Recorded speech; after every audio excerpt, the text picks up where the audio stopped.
Hello बेटा, कैसे हैं आप लोग? बढ़िया। तो बेटा हम लोग आज बात करेंगे क्लास 12 फिजिक्स में एसी चैप्टर में बेटा एक्सप्रेशन ऑफ एलसी ऑसिलेशन। जैसा कि बेटा हम लोगों ने लास्ट एपिसोड में जाना कि एलसी ऑसिलेशन होता क्या है, थोड़ा मैं उसको रिकैप कर देता हूँ कि बेटा जब हम इंडक्टर और एक चार्ज कैपेसिटर को एक साथ अरेंज करते हैं, एक सर्किट में अटैच करते हैं केवल ओनली इन दोनों को, तो फिर होता क्या बेटा कि इसके अंदर एक फ्रीक्वेंसी ऑसिलेशन शुरू हो जाती है।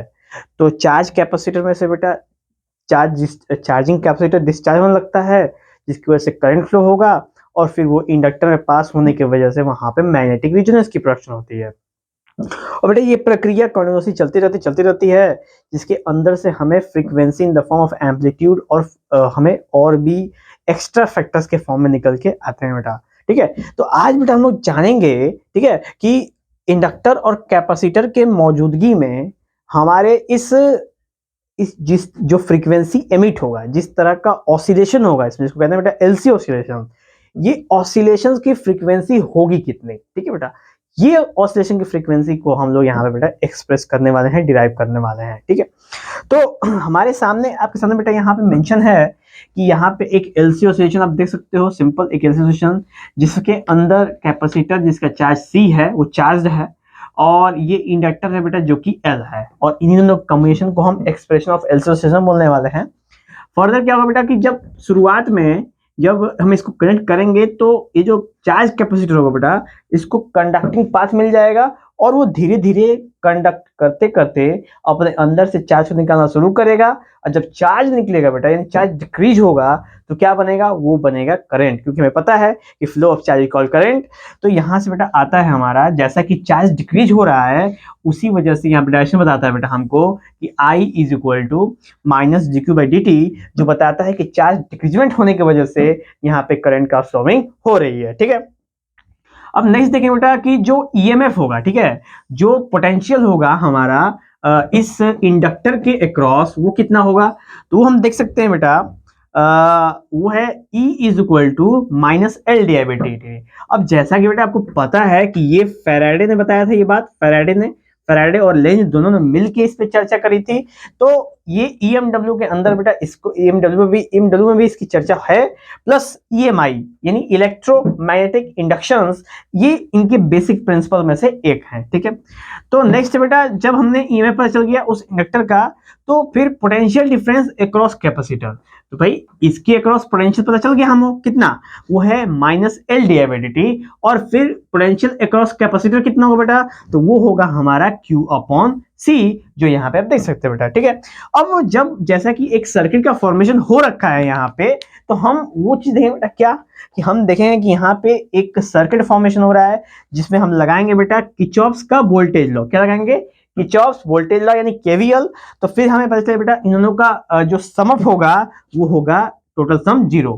यानी किर्चॉफ्स का वोल्टेज लॉ बोलता है कि पूरे क्लोज सर्किट में जो नेट ईएमएफ होता है, यानी नेट पोटेंशियल होता है, कितना होता है? 0 होता है। तो आपके सामने हमने बेटा नेट पोटेंशियल क्या कर दिया है? 0 कर दिया है। यानी ए पोटेंशियल, इंडक्टर का पोटेंशियल प्लस कैपेसिटर का पोटेंशियल, दोनों का पोटेंशियल सम के बराबर है आपके 0। ठीक है, नेक्स्ट बेटा यहां पे हो जाता है L is equal to d2q by D T square plus q by C. अब ये कैसे हुआ? तो बेटा गौर करो कि अभी हमने शुरुआत में I is equal to minus dq by dt ले रखा है। ठीक है, और आप देखो बेटा यहाँ पे di बाई dt है, तो जब आप I की जगह पे बेटा, ठीक है, ये जगह minus L D upon D T, ठीक है, और I की जगह पे जब इसको रखोगे बेटा तो ये जगह माइनस माइनस प्लस हो जाएगा और ये हो जाएगा बेटा dq बाई dt। कैसे आ जाएगी?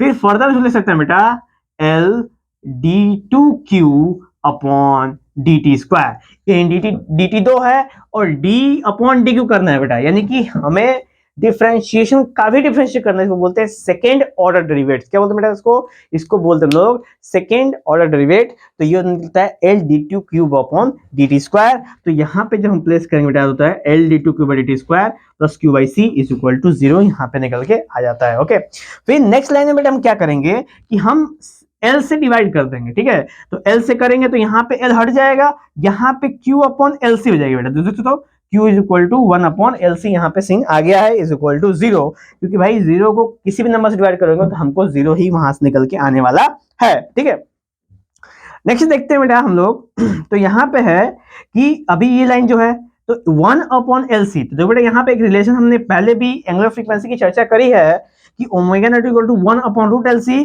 तो हम देखते हैं बेटा कि 1/LC की वैल्यू ओमेगा नॉट स्क्वायर के बराबर है, जैसा कि बेटा हम लोगों ने पावर फैक्टर के अंदर देखा होगा। ठीक है, जो क्वालिटी फैक्टर है, क्वालिटी फैक्टर जो था बेटा वहां पे हमने ये रिलेशनशिप वहां पे बनाई थी और वो रिलेशनशिप का प्रयोग हम लोग यहाँ पे कर रहे हैं। ठीक है, तो आप देखते बेटा हमारे सामने एक रिलेशन बनता है d2q/dt square plus omega naught square q is equal to 0।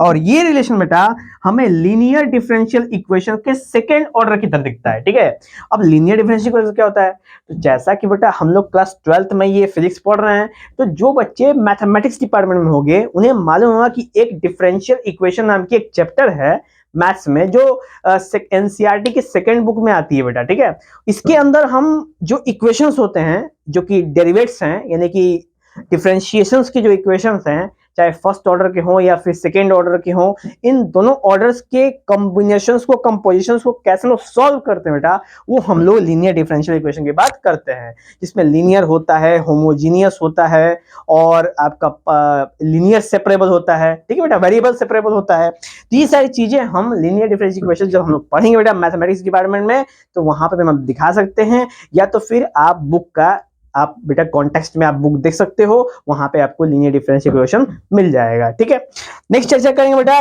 इसका जब जनरल इक्वेशन हम लोग इक्वेट करने की कोशिश करते हैं लीनियर डिफरेंशियल इक्वेशन सॉल्व करने के लिए, यानी लीनियर डिफरेंशियल इक्वेशन को सॉल्व करने के लिए जब हम जनरल सॉल्यूशन की स्टार्टिंग करते हैं, तो सबसे पहले हम लोग क्यू लेट करेंगे बेटा, Q is equal to a cos omega naught t plus b sin omega naught t।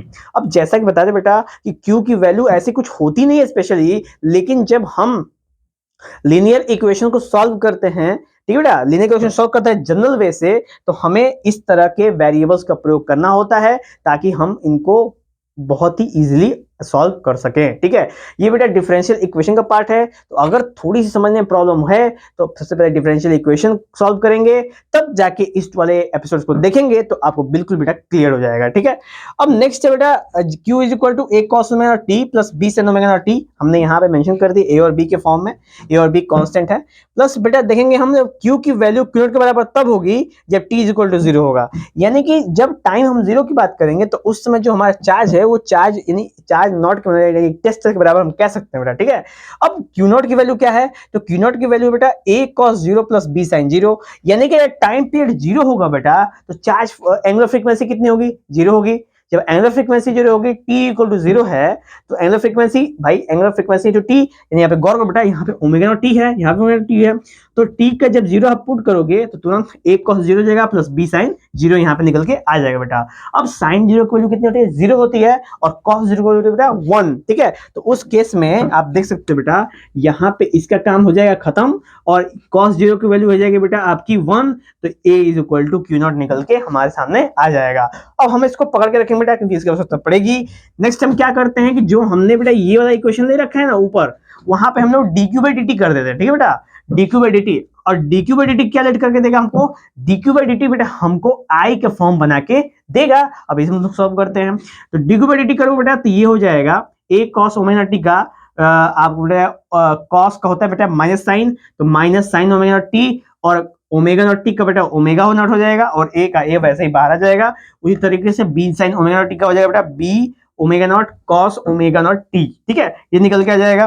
फिर भी हम यहाँ पे जब चेक करेंगे कि q is equal to Q 0 यानी t इज इक्वल टू 0 यानी टाइम पर 0 पे जब चेक करेंगे बेटा, तो उस केस में dq/dt हमें कितना मिलेगा, वो मिल जाएगा 0।